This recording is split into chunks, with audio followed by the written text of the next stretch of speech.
Jaya Radha Madhava Kunja Bihari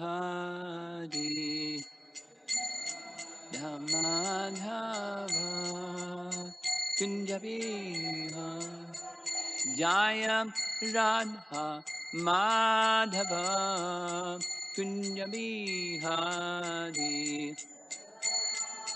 Madhava Kunja Bihari Gopijana Vallabha Girivardhari Gopijana Vallabha Girivardhari Gopijana Vallabha Girivardhari Gopijana Vallabha Girivardhari Jasodanandana Brajajanarandana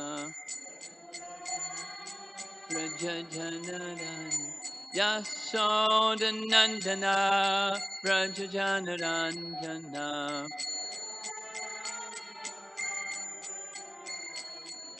Jas Gamunatira Vanam Chadi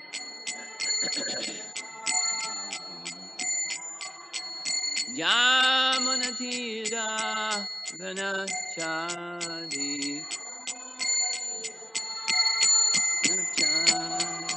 Jaya Radha Madhava Kunja Bihari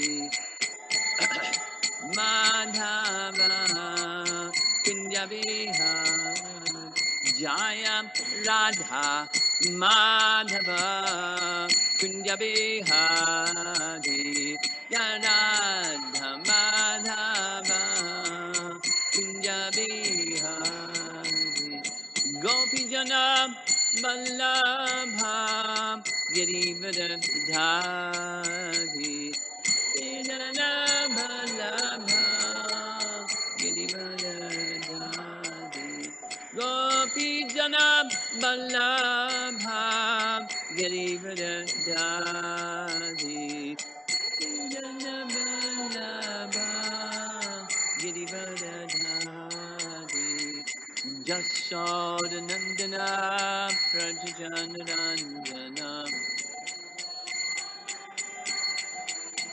Jasodanandana Prajajanarandana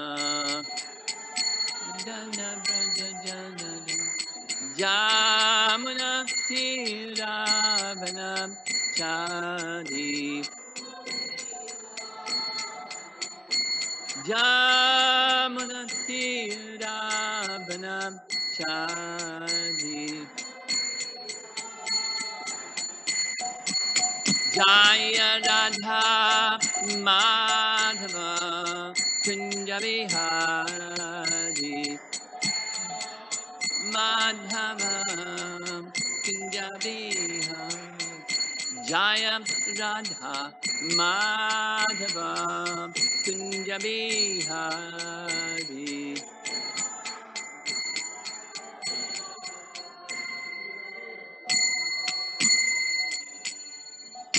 Jayom Paramahamsa Hari Vijagacharya Astatara Satasi Srimad His Divine Grace A.C. Bhaktivedanta Swami Srila Prabhupada Ki Grantaraj Srimad Bhagavatam Ki Gaur Premanandi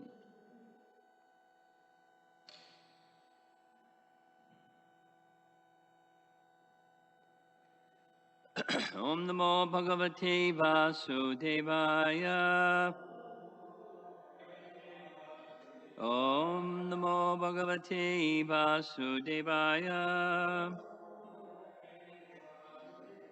Om Namo Bhagavate Vasudevaya. This morning we'll be concluding chapter 37 from Canto 10. It's been a very lively, profound chapter, like many other chapters in Bhagavatam.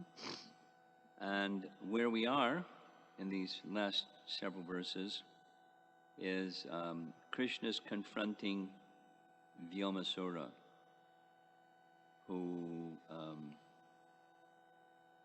was the son of Mayadanava.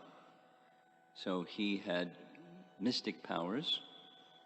One of them was he had the mystic power to change shapes. It's one of the 8 primary mystic powers, Ashtasiddhis. So he assumed the form of a cowherd boy. He flew over in the sky, because he's Vyoma, he knows how to do that too. And he saw some distance west of Mathura, where the cowherd boys were at that time playing the games. And that particular day was the game of, or at that time at least, it was thieves and robbers. And so there were 3 groups. There were sheep, there were shepherds, and there were thieves. And the thieves would take the sheep and put the sheep somewhere. So, and they were calling each other bad names. You're a thief. And so on. They were enjoying. While the cows were mooing, I guess, grazing. And Vyoma decided he would take the shape of one of the thieves and steal the cowherd boys that were playing the part of sheep. And he was really good at it. He did it, well, on the one hand and on the other hand. Krishna is omniscient, so Krishna knows everything. And on the other hand, he did in such a way that Krishna didn't notice. And the explanation is Krishna had gone somewhere into the forest to look for missing cowherd boys. And while he was gone, he didn't, see. But Krishna can know without seeing. So in any case, Krishna came back, and he understood right away what's up here. So this is text 30, 10:37:30. Lord Krishna, who shelters all saintly devotees, understood perfectly well what Vyomasura was doing. Just as a lion grabs a wolf, Vyomasura was the wolf stealing sheep. Just as a lion grabs a wolf, Krishna forcibly seized the demon as he was taking away more cowherd boys. No BBT commentary. Vishwanath writes, one sentence, Krishna caught Vyomasura just as a lion, Hari, attacks a wolf. Krishna was being aggressive. He's supposed to be peaceful.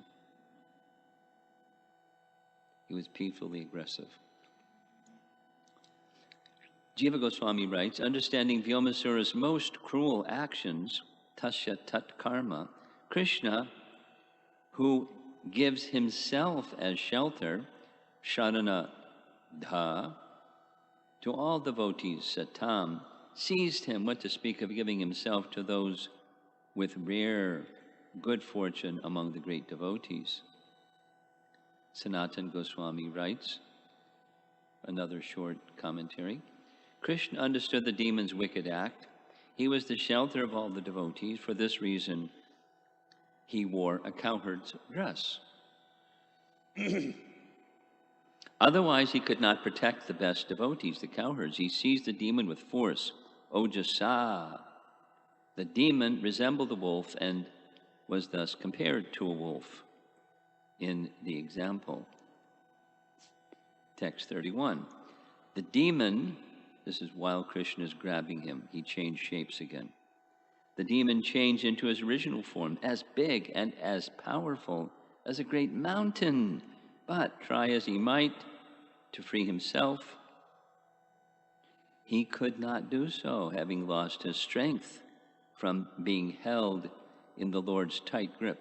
Now, Krishna at this stage, depending upon which version, he's either between 3 and 4, or he's 11 years, 8 months, depending on which version of the Acharyas you prefer. And in either case, he's small compared to a big mountain in size demon. So Jiva Goswami writes, one sentence, though he was strong, Bali, that's the demon, and thought he wanted to free himself, and though he changed to his original form, he could not get free. Sanatana Goswami writes, the demon was like a huge mountain and very hard.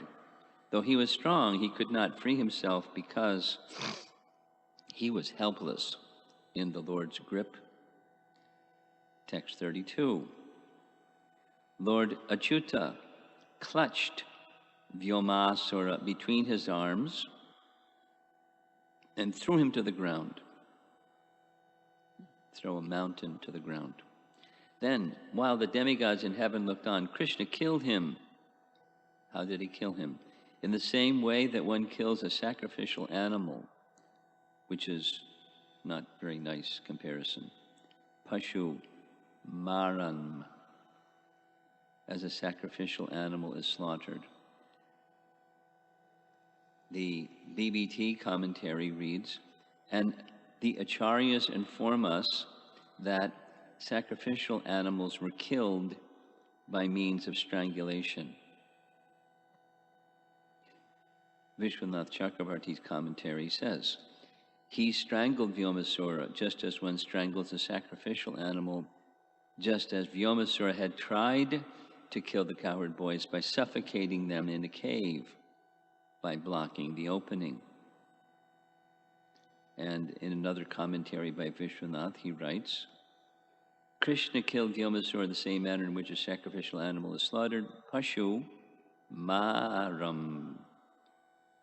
Mara, Pashu Mara, namely by suffocation through strangulation, just as Vyomasura had tried to kill the cowherd boys by suffocation when he locked them in the cave.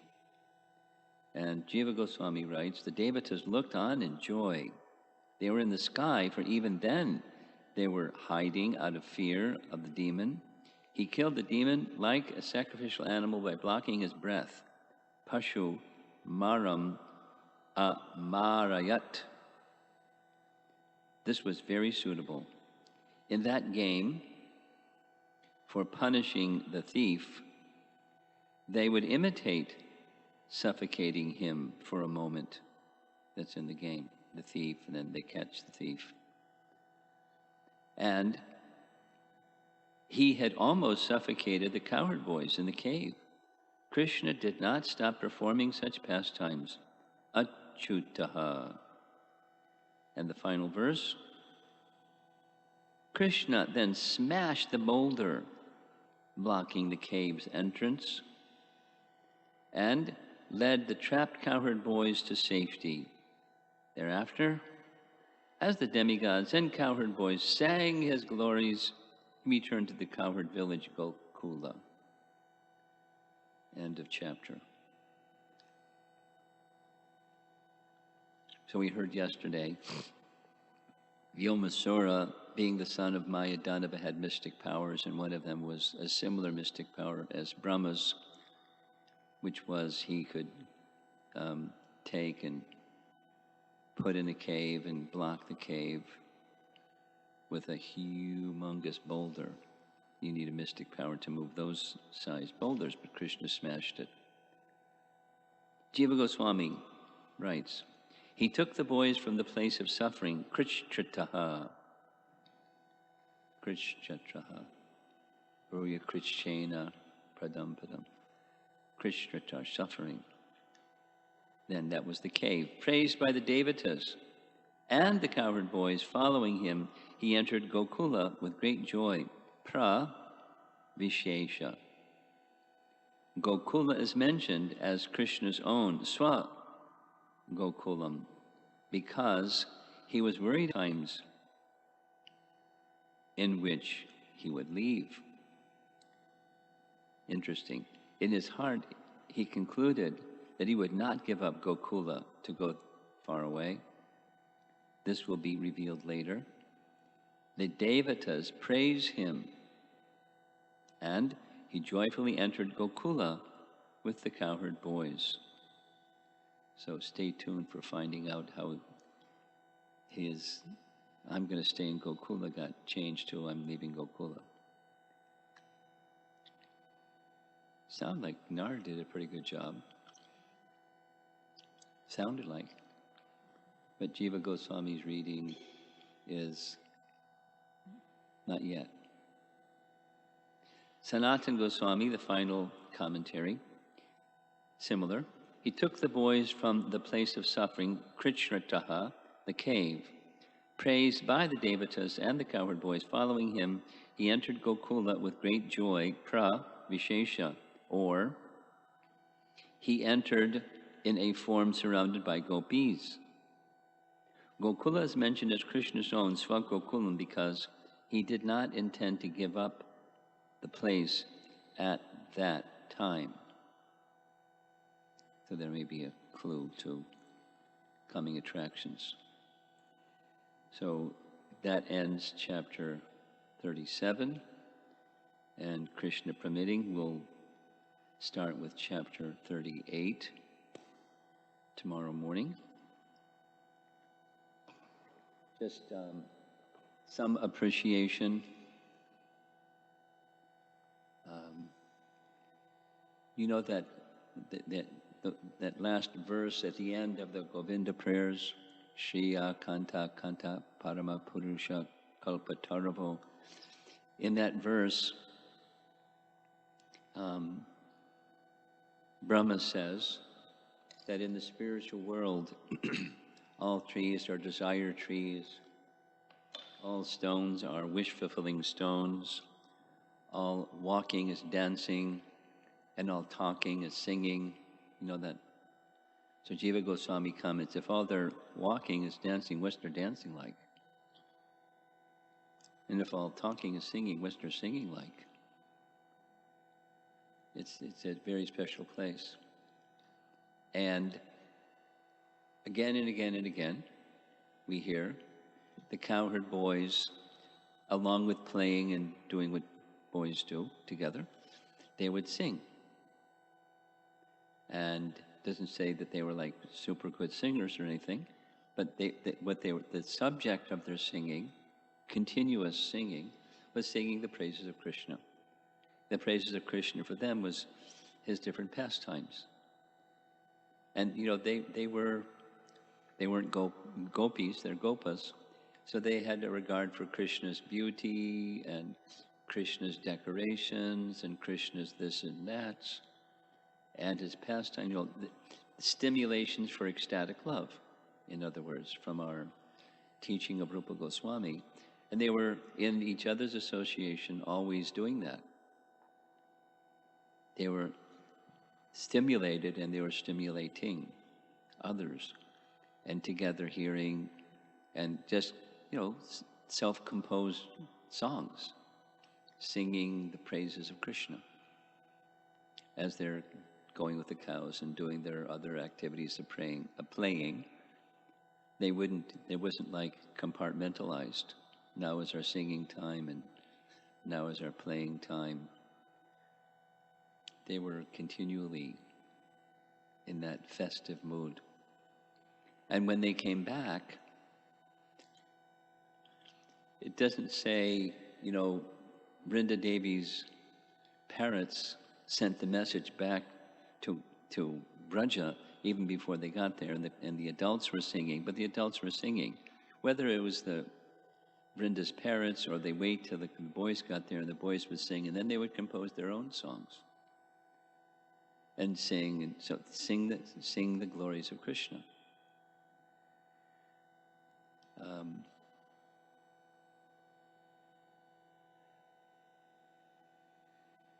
It reminds me a little bit of the style, as far as I understand, the little bit that I understand about the style of Jiva Goswami's Gopal Champu, there's some parts of a champu that's just verses, like poetry, and a short phrase, then a short phrase, and then a short phrase, and then a short phrase, and then it goes back to prose.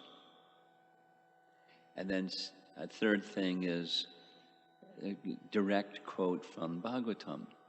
So it's kind of it's not a unstructured composition.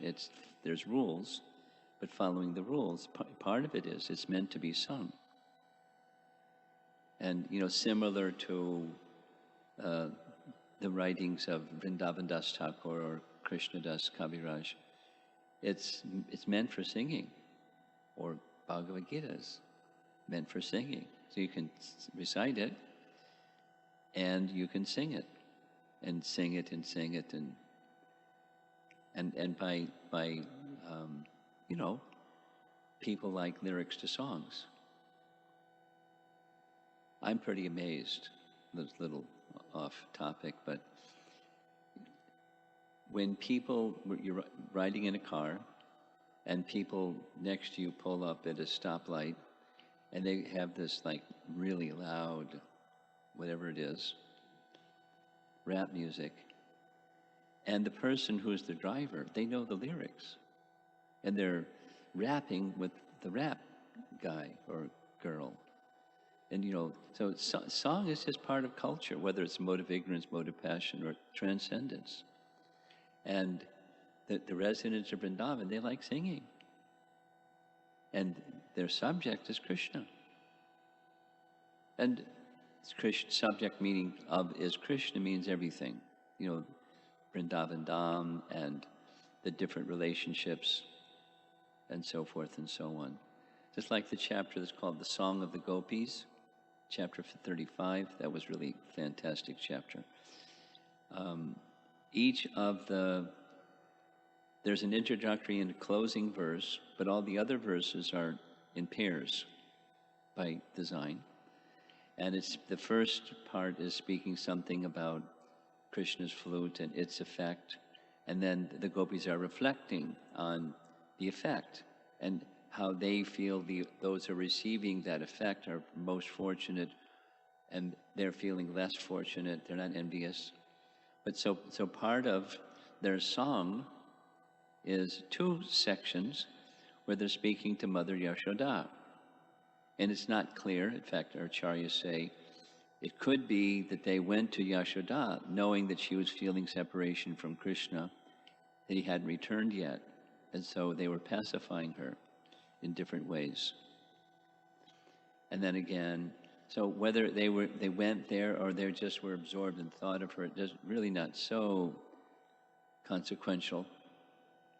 They were stimulating Mother Yashoda's love. And they're totally not envious. They're totally absorbed in one thing, Krishna's glories, and eager for their association. So on the one hand, the song is when he's not in Braja, he's gone to the forest with the calves or the cows.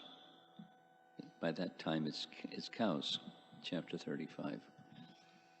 And so they're singing to relieve their feelings of separation. And then on the other hand, they're feeling ecstatic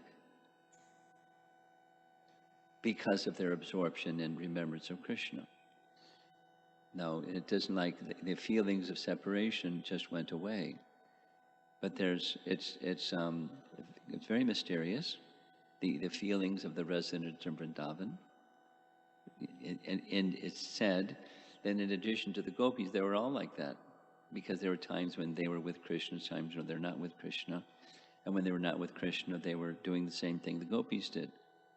They were singing songs about Krishna, about what he's doing and his thises and his that's.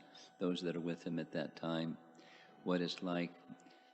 And so in one sense, they could know what Krishna was doing while he was in the forest, because they had capacity like Sanjaya had capacity. They had, transcendental television. They could see what Krishna was doing. They could hear what Krishna was saying. And the cowherd boys were saying to Krishna, and the cows were mooing, and they had remote TV within their hearts. Or they had spies that were following, and the spies would send back messages saying what Krishna was doing. There are different ways of, communicating, but their absorption. This is life in Braja. We like kirtan, and we're encouraged. It is the prime benediction for humanity at large. Those with sufficient brain substance will do this.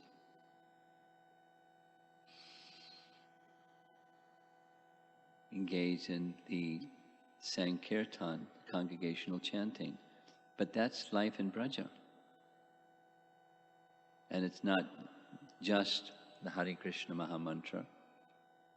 It's the Bhakti Siddhanta describes, here's a little concluding remark.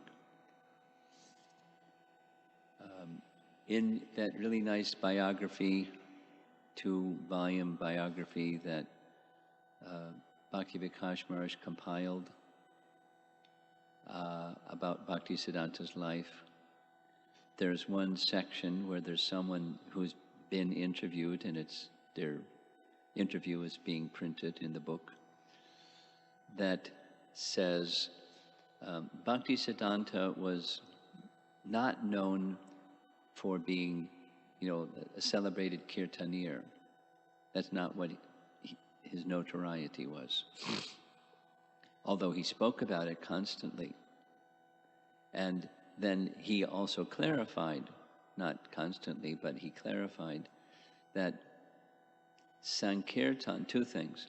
Sankirtan doesn't just mean musical performance of chanting of Krishna's names and glories. Sankirtan includes simply discussing Kathayantas chamam nityam tushyanti cha ramanti cha, discussing Krishna Katha. That's also Sankirtan, which is what he did. And then the second is, he said, apparently more than one occasion, that the name of Hari is Shaktiman, and then the Shakti that is always to be worshipped along with Shaktiman is Hari Katha. That's Hari, and there's Hari Katha. So there's the name Hari and Sankirtan of Hari, and then there's the Katha describing the person, his qualities, etc., pastimes, entourage, associates, his abode, his appearance, his form, exactly what the gopis are doing. That's Hari Katha. That's Bhagavad Katha. That's our Srimad Bhagavatam, which is it certainly makes sense that the Vedas are feminine, and the Bhagavatam is part of the Vedas. So the Hari Katha is the internal potency of Krishna, manifesting Krishna or revealing Krishna. There's Sarup and there's Sarup Shakti.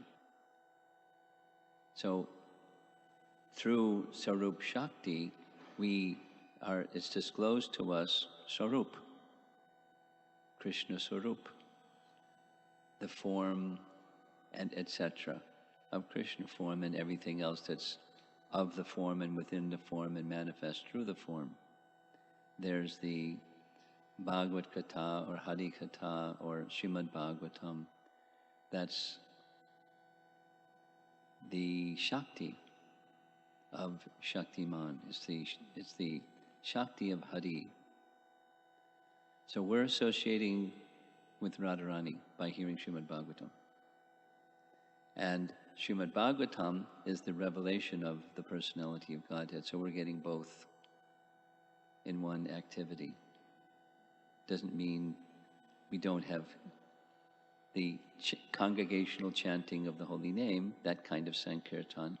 And it doesn't mean, so we do both.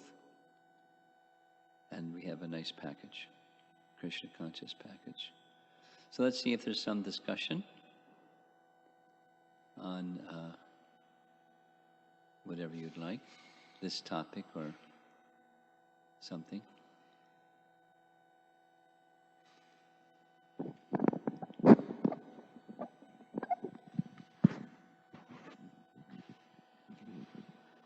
Guru Maharaj, in the beginning of class, there was this word that Krishna was aggressive with Vyomasura, and you added peacefully aggressive.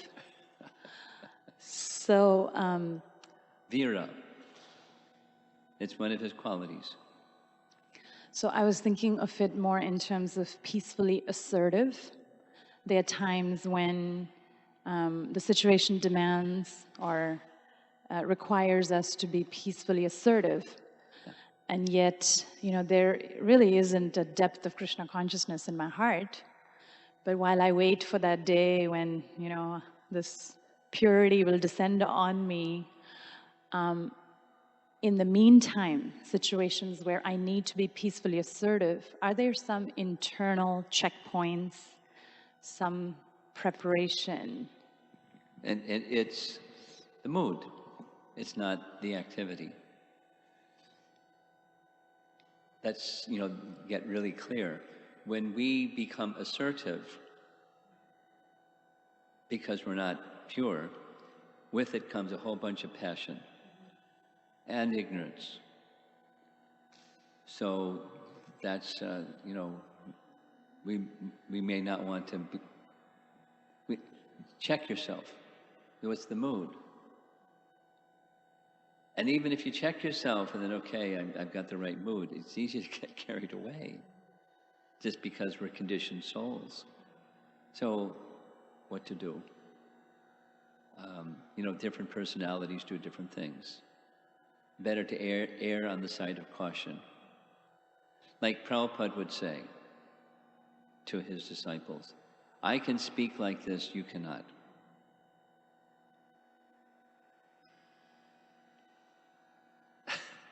I'm thinking of this You're Ever Well-Wisher, and there's a scene in the garden in Los Angeles, and Prabhupada's on this little seat, but elevated seat in the garden, and there's all these professors, and they're trying to appeal to Prabhupada, can you use another word instead of rascal?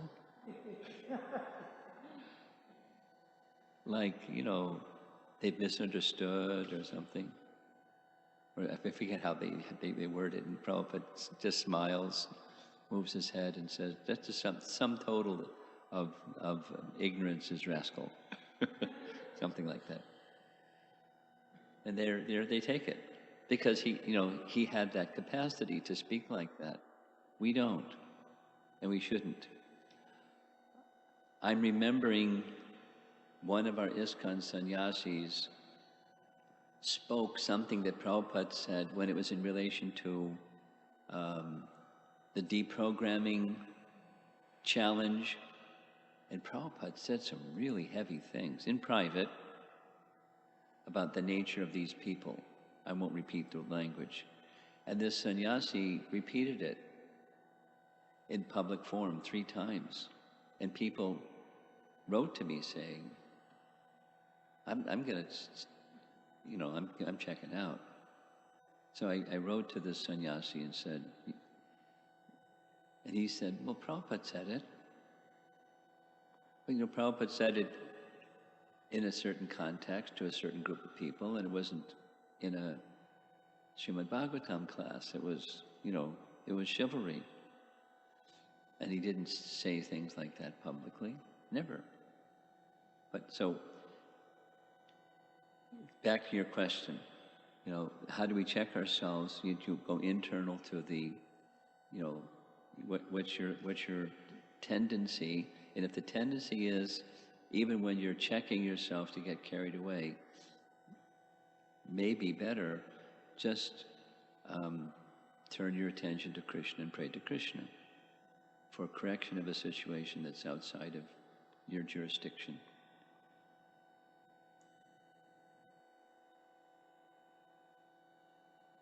That's something that I learned from Burijan Prabhu. You know, he's a great teacher. He's a great teacher. In more ways than one, in many ways. So, I was in Vrindavan teaching at the VIHE several years in a row, and we would have lunch together every day. So something came to my attention, and I asked him, what are your thoughts about this something? Kind of like, something should be done. I don't remember what the something was. And very calmly he said, there are some things that it's between that person and Krishna. And you may have, it's like this, the different circles, circle of influence, circle of concern. So maybe something out there, it's something that's of concern to you, but it's not something that you have jurisdiction over. It's not, you can influence. So it's in the category of it's between this person and Krishna. So let Krishna, and don't lose your Krishna consciousness in the course of pursuing justice or righting a wrong or being a police officer or something like that, blowing your... Anyway, even if you're going to be a whistleblower, check yourself and make sure it's coming from the right, which is your question. The media, is the mode of service, and the mode of service is to please Krishna and to benefit others. That's not easy place to achieve, but that's the place to check again and again. How are we doing? Yes. Oh, Maharaj, you mentioned... Take your mask down just when you speak, then you can put it back. Thank you. So, you mentioned Srila Vishwanath Chakravarti Thakur used a very specific term, sacrificial... He did what? He used a very specific term, sacrificial animal, for Vyumasur, when Krishna hold it. So when we hear like horse sacrifice, they are given a new body. Can you elaborate why Vishwanath Chakravarti Thakur said? I have no idea. It's news to me. Why in a sacrifice there's strangulation? I have no idea. It's the first I've heard it. I've never heard it before. I have no way of describing.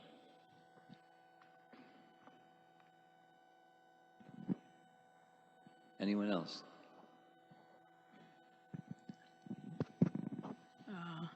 Maharaj, what are the extra precautions we have to take while singing before the Lord? Like, for example, Chota Haridas Thakur. Who? Chota Haridas Thakur. Haridas Thakur? Chota Haridas. Chota Haridas, okay. Then he was prosecuted. And because Mahaprabhu could catch his mental status. Similarly, recently I read also Prabhupada mentioned while Lord Brahma was singing for Krishna, he was singing with love and affection. He used particular word in a translation in say verse. Love and affection is required for singing. So, and also you mentioned here, and that means you read two things for Sankirtan, not a musical performance, and another is to Santicha Ramanticha, that verse. So I was thinking if is there any other things we have to be very careful while singing. Did you get it? Could you give him the microphone? Shravan, give the microphone to Acharya Nishta. He's going to relay the message that I got. What are the 20%. specific precautions we have to take while singing before the Lord? It should be done in a certain type of consciousness, not, he was mentioning Chota Haridas, doing something but not having the right consciousness was a relation. Whereas Brahma mentioned singing with love and affection. So he's asking about singing before the deities. What's the consciousness of the person who's singing? What Yeah. should it be? Yes. That's the question.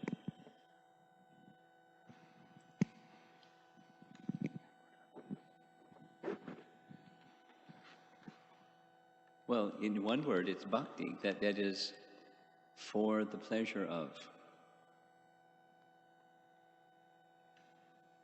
For the pleasure of.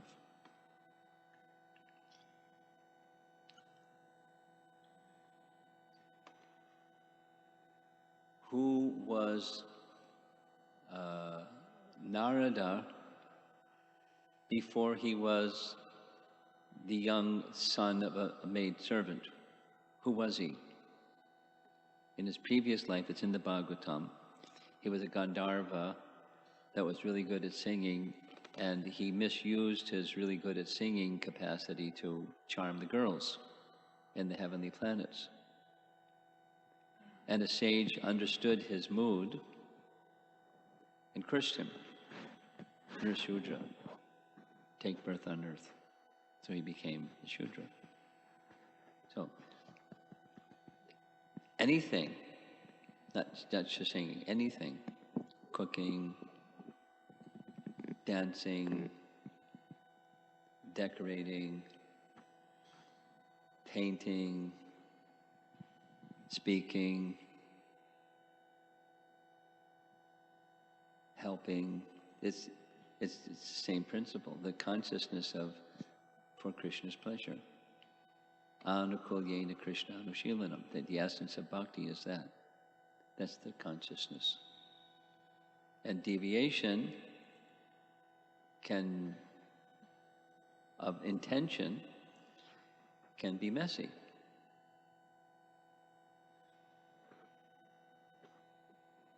But good news is Krishna is kind, and he'll kind of bonk us in the side of the head if we get off course. But that's the consciousness.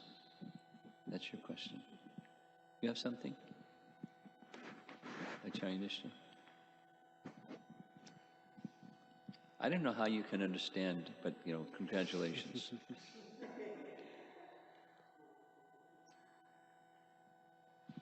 I know last night you were speaking on, a question came up about fear and dealing with other people, other kinds of people, our background, our training. My question is, in our efforts to be relatable in our outreach, it seems there's a wide variety of opinions amongst our devotees, specifically in terms of like politics.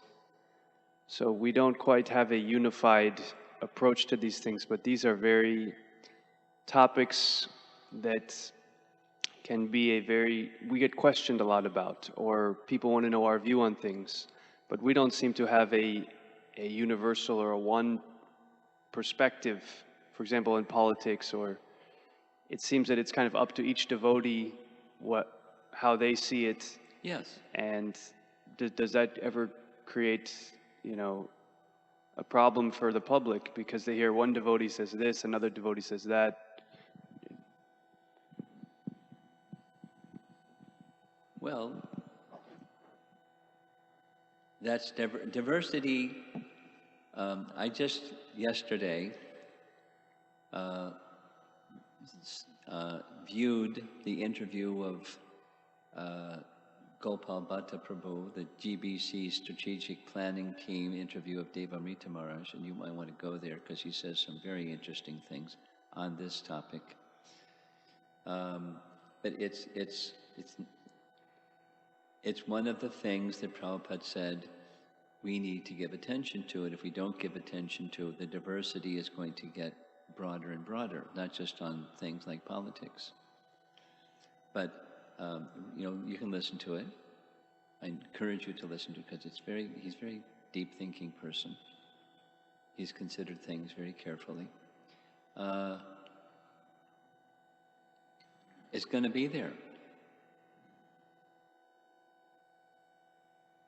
You know, the liberals or the conservatives, or as Braja Bihari puts it, pizza and pakoras. And, you know, what do you offer to Krishna, pizza or pakoras? Well, some people say you can't offer it. Where do you hear in the Bhagavatam that anybody offered pizza to Krishna? You know, so anyway, there's liberals and there's conservatives with everything. There's people that have different views on everything. And it's divisive. But so part of the thing is that it's the reality. There are people that have different views.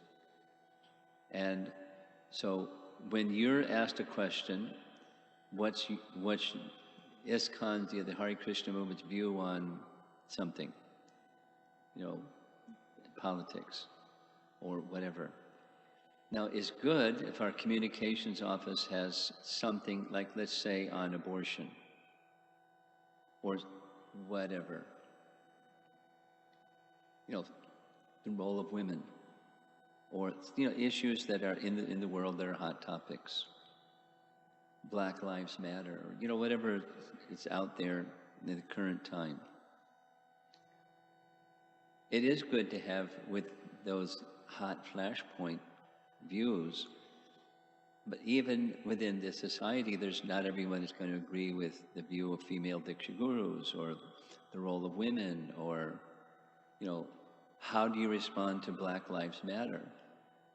I spent a fair amount of time before that slogan came out, hearing and then reviewing what what interviews were made of 3 different groups of devotees, Black, African American devotees, and their view on that topic. And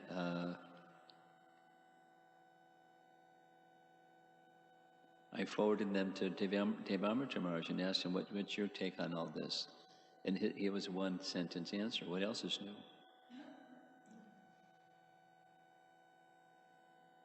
It's an age-old, you know, so that's him. And he's in a certain type of body that's different than ours, and it's not a new thing. So there's different views, and our position should be, what is Krishna conscious? What is going to be pleasing to Krishna? And are any of any of the candidates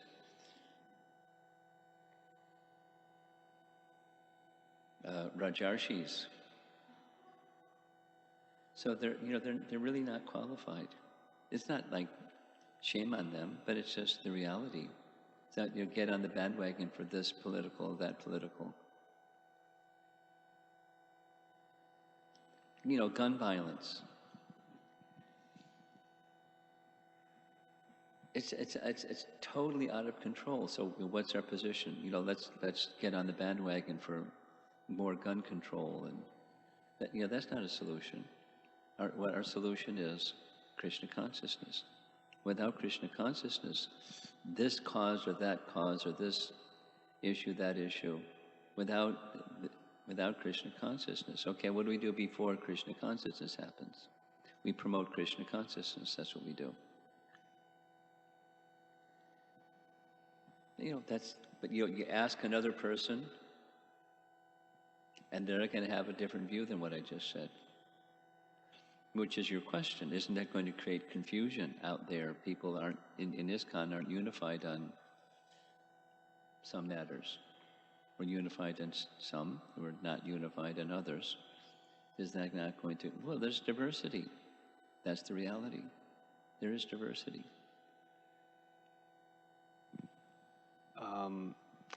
Just a follow-up, that one area I'm trying to understand is, there was, in Vedic culture, the responsibility of a citizen to their kingdom, obviously on a transcendental level. Sutapta Nirnam, I forget the verse, one has no obligation to society, forefathers, So on the level of Krishna consciousness, there's no obligation, but prior to that, in a kingdom, one is receiving some support from the state. Is there a responsibility of that individual to either support or just to be aloof? I'm trying to grasp, is there any, does the citizen owe something, or should we just take the position of, well, this is all material, we are transcendental? Neither. I mean, the calibration of where you stand should be towards our, the King of Kings, Krishna, and our founder Acharya, and we align that way. And we're in a world of duality, where it's not aligned with the founder Acharya and Krishna. And so we're accepting that's the reality. And we live our lives according to the alignment. And then any question, that whatever the question may be, is what's in alignment with that. And therefore, there should be a very careful study of Prabhupada's books, because he is our founder Acharya, and with good reason. And so we're imperfect beings, but we need to know what his, the essence of his, or the big picture of his views on things, not cherry picking, he said this over here and another person says he said that over there, and quibble. But what's the big picture, and how do we respect different perspectives on our founder Acharya's position and the mood, the purpose of pleasing Krishna? So that takes pure consciousness. And we're not always going to get it right, because we're not in pure consciousness. So we're striving towards that objective. I mean, there's no easy answer to these questions you're asking. I'm just describing principles in response.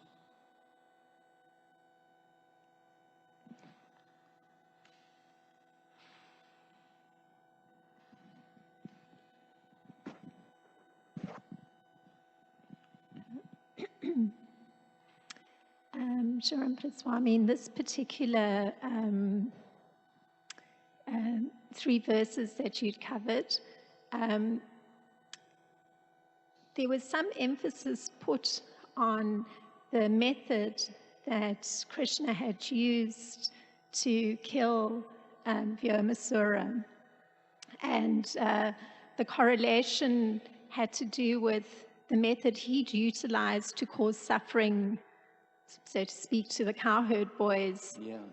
And it was very interesting to me to hear that, because, immediately my mind started moving to other times when Krishna has eliminated a particular demon. So, for instance, Aghasura, he expanded in his throat, just in the same sort of method that somebody in a snake form might use to kill someone. So then that made me think, oh, I should ask you the question.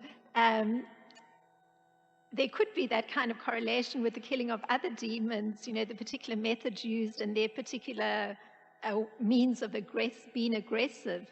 So I guess the question I wanted to ask was, you don't actually hear the acharyas mentioning that kind of correlation so much, but in this particular case, it was really emphasized. So I was wondering,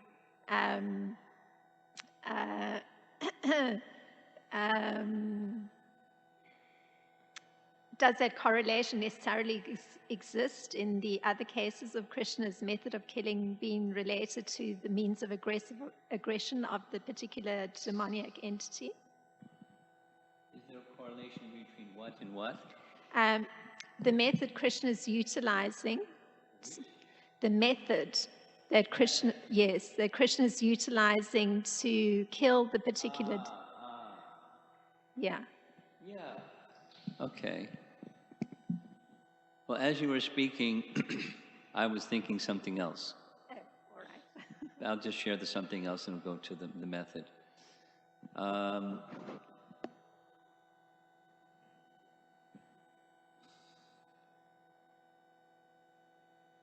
We find from our Acharya's commentary that Krishna wanted to give Sarupya and Salokya liberation to Aghasura. There was many other things going on, but he wanted to do that. And then yesterday we heard with Vyomasura, there's a question King Bahalashva asked Narada, who was this person in the previous lifetime that although he's coming forward as a demoniac person, he gets liberation? And you know, he was a great personality. He was the devotee of Vishnu. But there was pride and he offended and so on. So,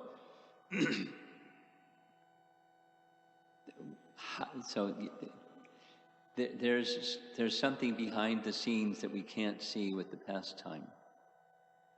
But by further inquiry and those that know the answer, we can find there's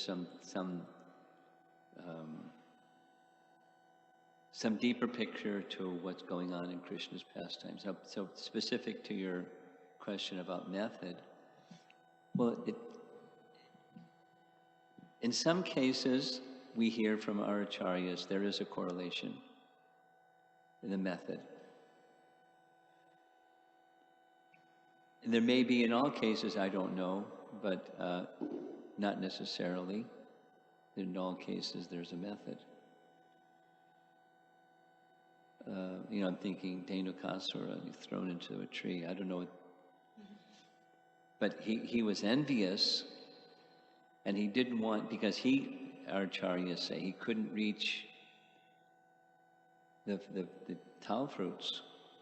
So he didn't want anyone to have the tal fruits. So he was thrown into the top of the tal fruit so the tal fruits could fall and the boys could have them. So remotely, if not directly, some correlation. But there's no obligation from Krishna's side. You know, there may be more, there may be less. Arishtasura broke off his horns and smashed him because he was after people with his horns. He lowered his head and aimed his horns at Krishna. So Krishna broke his horns and hit him with his own horns.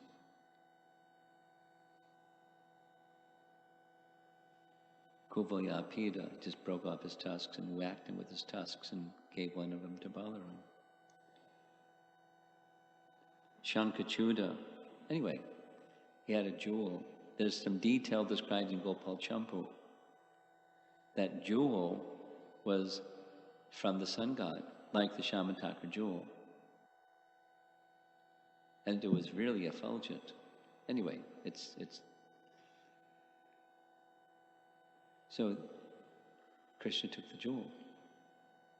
But he not only took his jewel, he knocked off his head. So if there's some correlation, there may or may not be. Interesting contemplation. One online, okay.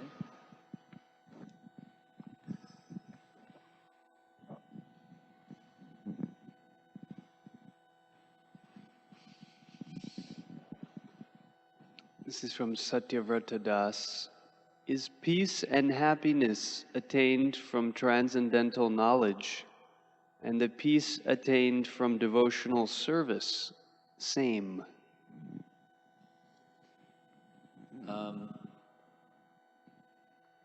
He quotes Bhagavad Gita 4:39.